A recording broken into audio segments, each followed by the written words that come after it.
السلام علیکم۔ سوچنا چھوڑو، ان ٹوٹکوں پر عمل کر کے دیکھو۔ گوشت جلدی گلانے کے لیے خربوزے کے چھلکے سکھائیں اور اسے پیس کر رکھ لیں۔ جب گوشت جلدی گلانا ہو تو اس میں 3 سے 4 چٹکی پاؤڈر ڈالیے، گوشت جلدی گل جائے گا۔ کریلے صاف کر کے نمک لگا کر آدھا گھنٹہ رکھ دیں اور اس کے بعد مسل کر دھوئیں، کرواہٹ بالکل ختم ہو جائے گی۔ ٹونسلز ہونے کی صورت میں تھوڑے سے نیم کے پتے پانی میں پکا کر غرارے کریں۔ ٹھنڈا پانی، آئس کریم، کولڈ ڈرنک اور دیگر ٹھنڈی اشیاء سے پرہیز کریں۔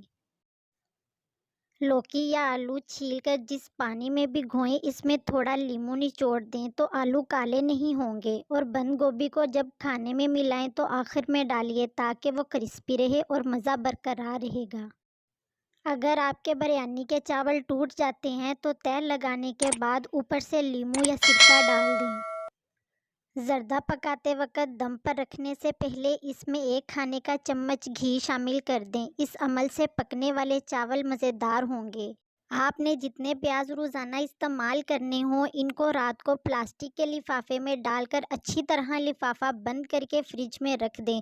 صبح جب آپ کھانا پکانے کے لیے پیاز کاٹیں گی تو آنکھوں سے ہرگز پانی نہیں نکلے گا اور فریج میں سے پیاز کی بو بھی نہیں آئے گی۔ اگر رات کو پیاز رکھنا بھول جائیں تو کھانا پکانے سے گھنٹہ آدھا گھنٹہ قبل پیاز فریزر میں بھی رکھ سکتے ہیں۔ اور اگر آپ نے ابھی تک ہمارے چینل کو سبسکرائب نہیں کیا تو ہمارے چینل کو سبسکرائب کریں اور ساتھ دیے گئے بیل آئیکن کو ضرور دبائیں۔ ایک ٹینڈا لے لیں، اتنا ہی پیس لوکی کا کاٹ لیں۔ ان کو چھلکوں سمیت 5 گلاس پانی میں پکائیں، اتنا پکائیں کہ 1 کپ رہ جائے۔ 24 گھنٹے میں ایک بار پئیں، لگاتار 25 دن تک پئیں، جسم کی چربی ختم ہو جائے گی۔ بلینڈر سے لہسن اور پیاز کی بدبو ختم کرنے کے لیے پانی میں 1 کھانے کا چمچ سرکہ ڈال کر 1 منٹ کے لیے بلینڈر چلائیں، پھر پانی پھینک کر بلینڈر کو دھو لیں، بدبو ختم ہو جائے گی۔ 4 مغز کا تیل سر پر لگانے سے دماغ تیز ہوتا ہے، آنکھوں کے لیے بھی بہترین ہے، سر درد کے لیے بہت اچھا ہے اور سکون مہیا کرتا ہے۔ جن کو نیند کا مسئلہ ہے وہ لوگ رات کو سر پر لگائیں، اس سے گہری نیند آئے گی۔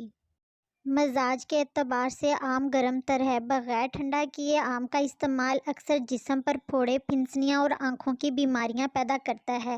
ہمیشہ کھانے سے پہلے ٹھنڈا کریں اور بعد از کچی لسی استعمال کریں۔ نہار منہ آم کھانا مضر ہے، اس سے معدے کو نقصان پہنچتا ہے اور گرمی پیدا کرتا ہے۔ کھٹا آم صحت کے لیے نقصان دہ ہے۔ روغن بادام نیم گرم دودھ میں ملا کر پینے سے چکر آنا بند ہو جاتے ہیں، دماغی خشکی ختم ہو جاتی ہے، دماغی کمزوری ختم ہو جاتی ہے، بات بات پر غصہ آنا بند ہو جاتا ہے۔ گلا شدید خراب ہو تو پیاز کا رس نکال کر 1 چمچ پئیں اور پیاز کا گدا گلے پہ باندھ لیں۔ تھوڑی سی بدبو آئے گی مگر آئندہ پورا سال انشاءاللہ گلا خراب نہ ہوگا۔ اگر کسی کو زکام ہو جائے اور گھر کے دوسرے لوگ زکام کے وائرس سے بچنا چاہتے ہیں تو پیاز کو 4 حصوں میں کاٹ کر پلیٹ میں رکھ کر کمرے میں رکھ دیں، اس کمرے میں بیٹھنے والوں کو زکام نہیں ہوگا۔ باجرہ کی روٹی سے انسان کا جسم چوکو چوبند رہتا ہے، یہ جسم میں چربی کم کرنے اور اعصاب کو طاقت پہنچانے کی خصوصیت رکھتا ہے۔